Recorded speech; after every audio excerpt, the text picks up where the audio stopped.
ketiga. Hai, saya dekat Avision Optometry. Saya buat cermin mata multifocal Hoya.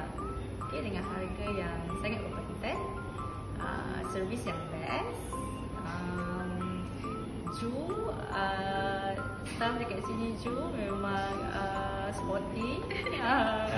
Sebab dia boleh layan kita nak test semua jenis mata kat sini lah, sampai dapat yang betul-betul kita suka. Okay, dan Uncle Mark pun